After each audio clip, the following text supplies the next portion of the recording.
चाहिँ केही वर्षदेखि चाहिँ बिरामी हुनुहुन्छ अरे र के छ उहाँ सरको अवस्था कस्तो छ भनेर चाहिँ हामी आज बुझ्न आएका छौँ। उहाँ सरको अवस्था चाहिँ कस्तो रहेछ त हामी पक्कै पनि भिडियोमा निकाल्छौँ। भनेपछि यस्तो भएको चाहिँ कति वर्ष जति भयो त? यो चैतामा 1 वर्ष भरे त्यहाँ ए भनेपछि लगभग 1 वर्ष जति भयो। बढी भयो नि चैतामा 1 वर्ष भएर असार लागिसक्यो ए हो 1 वर्ष 3 महिना बढी भइसक्यो नि त। अनि उहाँको के छ अहिले स्वास्थ्य अवस्था के छ ट्रिटमेन्ट के हुँदैछ अहिले? अहिले त्यही अब डायलिसिस आज हिजो पनि लग्नु चेकअपको लागि हस्पिटलमा त्यो एकदम डायलिसिस गर्दाखेरिमा हात खुट्टा बाङ्गिने पेट बाङ्गिने उल्टी हुने हुन्छ हुँदाखेरिमा अनि अब डक्टर देखाउनु भने डक्टर देखाउनु हिजो पनि लग्यौँ अब आज पनि बिहान लग्यौँ अहिले भरे डायलिसिस छ डायलिसिस लानु परिहाल्यो अनि छ हस्पिटल लगिरहनुपर्छ यस्तो गाह्रो भइरहेको छ। भनेपछि अब तपाईँ चाहिँ उहाँको सेवा लगभग गरेको 1 वर्ष 3 महिना जति भइसक्यो नि त। अनि त्यो भनेपछि अनि उहाँले चाहिँ तपाईँलाई के भन्नुहुन्छ अहिले चाहिँ यस्तो 1 वर्षको बिचमा चाहिँ के यस्तो सुधार केही पनि देखाएको छैन? केही छैन सुधार छैन। सुधार नभएपछि अनि उहाँले चाहिँ तपाईँलाई घरेर चाहिँ के भनेको मलाई हस्पिटलमा लगाएर छोडिदियो नत्र मलाई अब यतिको छोडिदियो के भन्नुहुन्छ त्यस्तो चाहिँ? हस्पिटल लैजाऊ भन्नुहुन्छ नि गाह्रो भएपछि हस्पिटल लगिदियो मलाई भन्नुहुन्छ नि अब अरू त छोडिदिनु त कहाँ छोडिदिनु अब हस्पिटलमा नि लगिदिनु हस्पिटल लगिदिएन भन्नुहुन्छ। भनेपछि त्यस्तो गाह्रो भइरहेको छ नि त? गाह्रो भइरहेको थियो उहाँ के हिँड्न सक्नुहुन्छ? हिँड्न नि सक्नु अनि अब त्यो अलिक गाह्रो नभएको बेलामा त अलिअलि हिँड्नुहुन्छ अब यति गाह्रो त कहाँ सास बढेर हिँड्नु हुँदैन। भनेपछि त्यस्तो गाह्रो भएको रहेछ उहाँलाई। अनि कति अब खास चाहिँ किडनी फेल भएको नि त अनि के डायलिसिस गरिरहनुहुन्छ के हो? गरिरहनुपर्छ हप्तामा 3 दिन गराउनुपर्छ। अति धेरै गरायौँ यो जेठ लागेपछि चाहिँ हप्तामा 2 दिन गराएको थियो अहिले अब यो गाह्रो भइरहेको। अनि उहाँलाई जब हस्पिटल पुर्याउनुहुन्छ नि हस्पिटल पुर्याउने बेला चाहिँ के छ कस्तो ट्याक्सीमा केमा सहज हुन्छ उहाँलाई? बसमा त लानुहुन्न पक्कै बसमा सक्दिनँ ए एम्बुलेन्समा जाने आउने हो? आउँदाखेरि ट्याक्सी भनेपछि एम्बुलेन्सले लगेको पैसा लिँदैन? एक टाइमको लिँदैन भनेपछि होइन त। भनेपछि समस्या रहेछ भनेपछि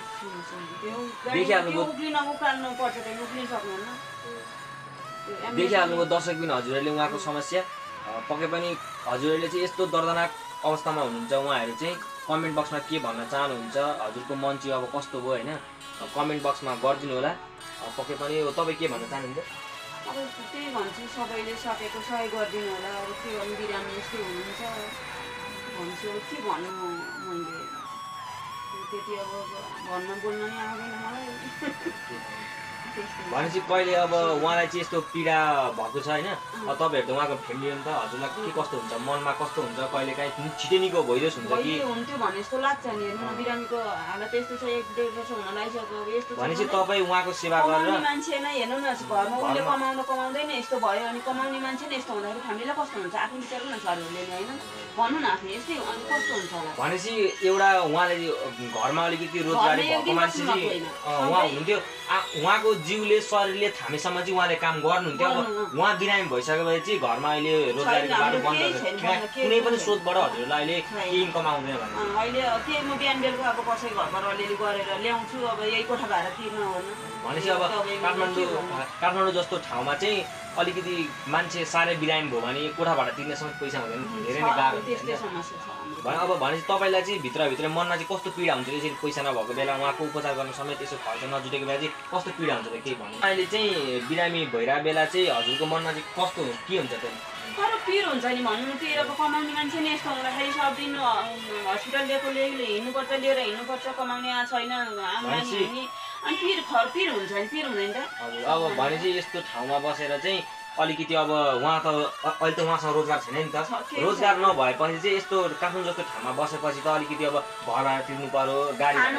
खानु पर्यो बस्नु पर्यो होइन त। अनि भनेपछि अब तपाईँहरू अब भाडामा बसिरहनु भएको मान्छे हुँदो रहेछ अनि यहाँको घरबेटीलाई पनि थाहा भयो नि त उहाँ यस्तो बिरामी हुन्छ भनेर के छ अलिअलि कोठा भाडा छुट गर्ने कहिले कहाँ अब सहयोग गर्ने अलिकति गर्नुहुन्छ कि के गर्नु भएन भनेपछि उहाँले पनि उहाँ बिरामी हुँदा केही वास्ता गर्नु हुँदैन भने तपाईँ जति सक्नुहुन्छ तपाईँहरूको फ्यामिलीबाट नाता आफन्तबाट गर्नुहुन्छ भने त्यही छ अब सकेसम्म अब आउने इष्टमित्रहरूले कसैले अब दबाई मुलो भनेर कसैले दिएका भए दिन्छन् नत्र भने हामीलाई भनेपछि अब तपाईँहरू दुईजना चाहिँ अब उहाँ चाहिँ अहिले यस्तो अवस्थामा हुनुहुन्छ नि त होइन अब यस्तो अवस्थामा उहाँले चाहिँ तपाईँलाई घरेर के भन्ने गर्नुहुन्छ मलाई छिटो निको होस् अथवा अब छोडिदिए मेरो कति सेवा गर्छस् त नगर भन्नुहुँदैन कहिले यस्तो भन्नुहुँदैन बोल्न त गाह्रो हुन्छ अब बोल्नु कहाँ हेर्नु न अनि अब बोल्नै गाह्रो हुन्छ आफूले अब सेवा त अब गर्नु परिहाल्यो नि सेवा नगरे त भएन बोल्नु गाह्रो हुन्छ उसलाई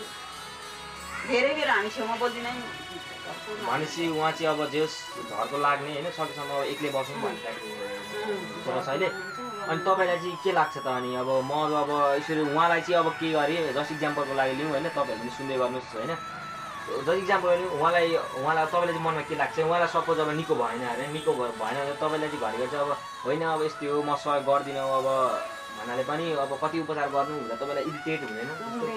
भनेपछि श्रीमानको माया त्यस्तो हुन्छ अब उसले कमाउनु र मान्छे चाहिँ खुवाउनु प्याउनु भयो माया गर्नुभयो गर्नुभयो अनि उसलाई थला परेको घरिमा चाहिँ त्यस्तो मानेर हुन्छ हुँदैन नि त्यस्तो गरेर हुन्छ त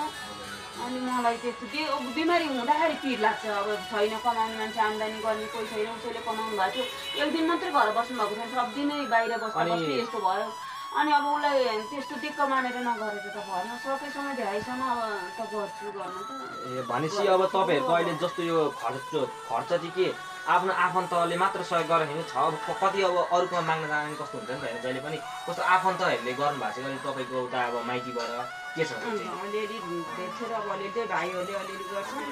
भनेपछि तपाईँको माइतीको जुन तपाईँको भाइहरू हुन्छ नि भाइहरू चाहिँ कहाँ बाहिर हुनुहुन्छ कि के छ एउटा भाइ बाहिर भएपछि बाहिर हुनुहुन्छ भने कहिलेकाहीँ यसो अलिअलि खर्च पठाइदिनुहुन्छ पठाइदियो अस्ति पठाइदिएको थियो एउटाले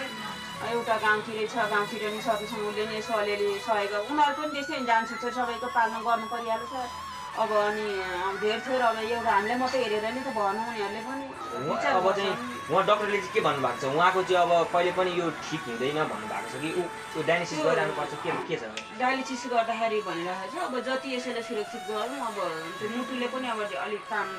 गर्न अलिक ढिलो गरेको छ भनेको छ अनि त्यो कारणले गर्दाखेरि नै अब त्यो आस्कलन गर्न चाहिँ अब नमिल्ने जस्तो कुरो भयो नत्र भने दिनु पर्ला भन्ने विचार गरेको थियो मैले त्यो कारणले गर्दाखेरि मिल्दैन भनेपछि अब उहाँको चाहिँ उपचार हुँदैन जे डायलिसिस गरिरहेको भने चाहिँ अलिकति कम हुन्छ होइन त त्यो हो अनि सर हजुरलाई चाहिँ अनि कस्तो लाग्छ अनि आफू अब यस्तो शारीरिक अवस्था कमजोर भयो के कस्तो एकदम अब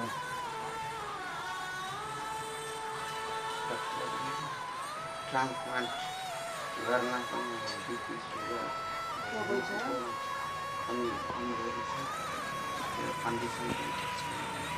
भनेपछि हेर्नुहोस् हेर्न सक्नुहुन्छ दर्शक बिनाहरू उहाँ चाहिँ त्यति बोल्न सक्नु हुँदैन र उहाँले चाहिँ के भन्नु हुँदैछ भन्दाखेरि चाहिँ एयर कन्डिसन त्यति ठिक छैन र के भन्नु हुँदैछ होइन त्यति मजाले मैले पनि बुझ्न सकिनँ र उहाँको शारीरिक अवस्था चाहिँ एकदमै कम छ हजुरहरूलाई हेरेर यदि केही माया लाग्छ भने चाहिँ सानोतिनो सहयोग गर्न सक्नुहुन्छ नम्बर चाहिँ माथि दिएको छु अथवा डिस्क्रिप्सन बक्समा पनि चेक गर्न सक्नुहुन्छ होइन कोही पनि केही सहयोग गरिदिनु होला उहाँलाई होइन यस्तो अवस्था छ र के गरिदिनु होला भन्नु चाहन्छु अब के भन्नुहुन्छ धेरै थोरै अब गरिदिनु हुन्छ यति जेलसम्म भिडियो हेरिदिनु भयो सम्पूर्णलाई धन्यवाद